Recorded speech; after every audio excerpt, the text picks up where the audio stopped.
Bonjour, Sylvie Rorive, kinésiologue. Voilà, on va parler de la liberté et d'une condition à la liberté. Alors aujourd'hui, contexte particulier, j'espère que le son est bon. De toute façon, je ferai un petit check à la maison. J'ai pris une journée de congé.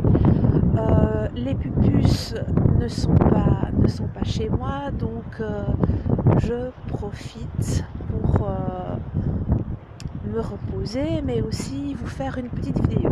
Alors, une des conditions sine qua non à la liberté, c'est que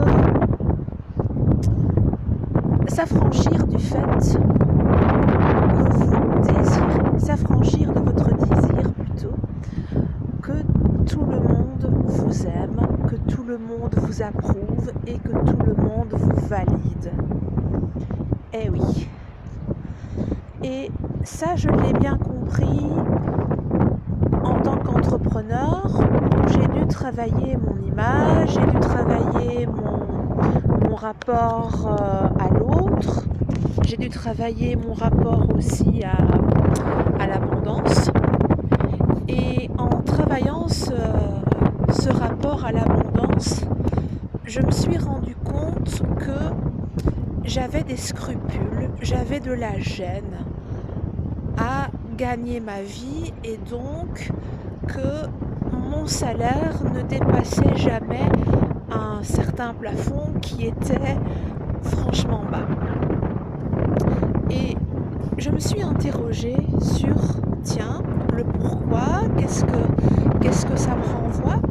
Et c'est pas que je détestais l'argent ou que je détestais les gens riches, pas du tout. Je me suis aperçue que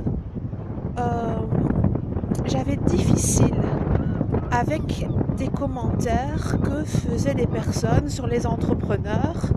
Celui-là, il veut gagner de l'argent, celui-là, c'est pas bien, il fait de la publicité, il est partout, on ne voit que lui, il est harcelant. Et donc, j'avais pas envie de rentrer dans cette catégorie-là. Et puis, je me suis dit, mais enfin, c'est complètement con, parce que c'est quand même pas les gens qui me critiquent, qui payent mon loyer, qui ont difficile à la fin de mois, qui réfléchissent pour accepter ou non de faire une activité avec les enfants ou accepter ou non une activité récréative réclamée par les enfants ou culturelle. Et je me suis dit que mon premier devoir, c'était justement de m'en sortir en tant que maman solo. Donc oui, c'est vrai, je fais de la pub, c'est vrai, je suis souvent présente sur les réseaux sociaux. C'est parce que j'ai une conception de mon activité en tant qu'entrepreneur. Alors oui, on fait du bien-être. Normalement, il y a toute une mouvance qui dit que le bien-être n'est pas, ne doit pas être considéré comme quelque chose de lucratif, mais bien souvent les gens qui pensent ça, eh bien, ce sont des gens qui en font une activité complémentaire et n'en vivent pas et n'en vivront jamais.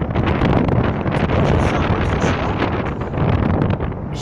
J'ai vraiment tout misé et j'ai misé la vie de mes enfants, désolée, sur cette activité et j'ai envie de la mener à bien. C'est énormément de sacrifices. C'est aussi une très très belle tranche de vie. Et je crois que pour donner du bien-être aux autres, on doit être frustré dans aucun domaine. Maintenant, vous n'aimez pas ma vidéo, vous êtes libre de penser ce que vous voulez. Moi, je vais continuer à tracer ma route parce que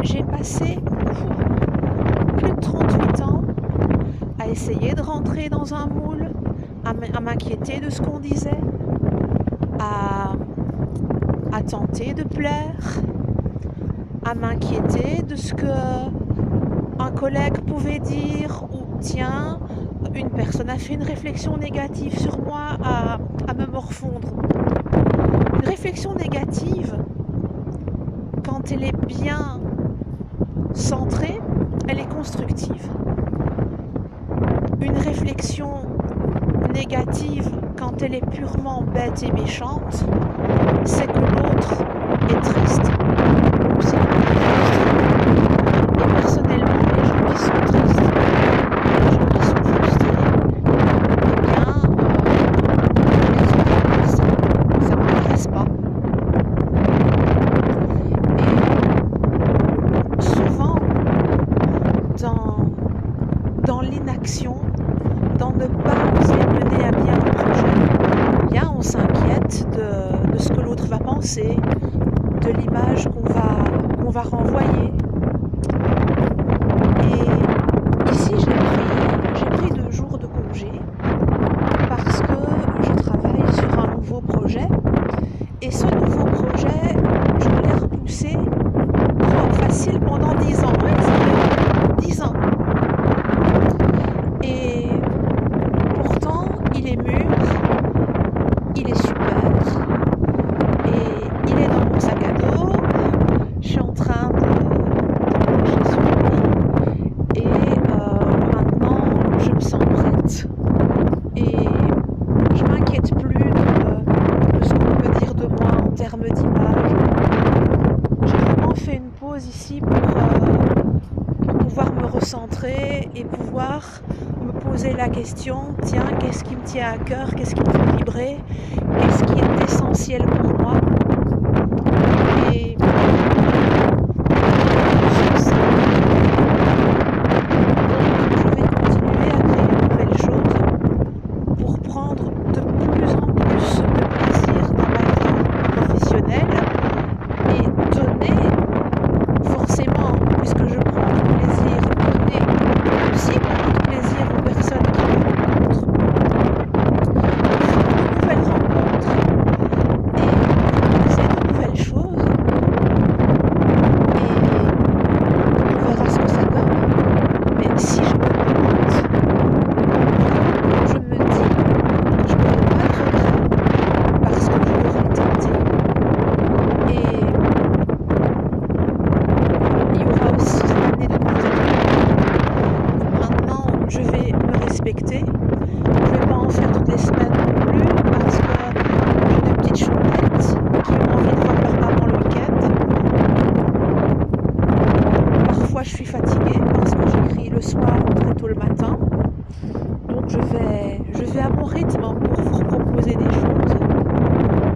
Mais franchement, je trouve que la fin de 2020 et 2021 me donne envie parce que il y a plein de projets qui vont s'augurer et je ne sais pas s'ils vont marcher. Quelque part, je m'en fous s'ils vont marcher ou pas parce que ce que je sais, c'est que je vais me mettre dans les projets à 200%. J'y suis déjà à 200%. J'y travaille déjà à 200%. Et je sais que ça marche ou pas.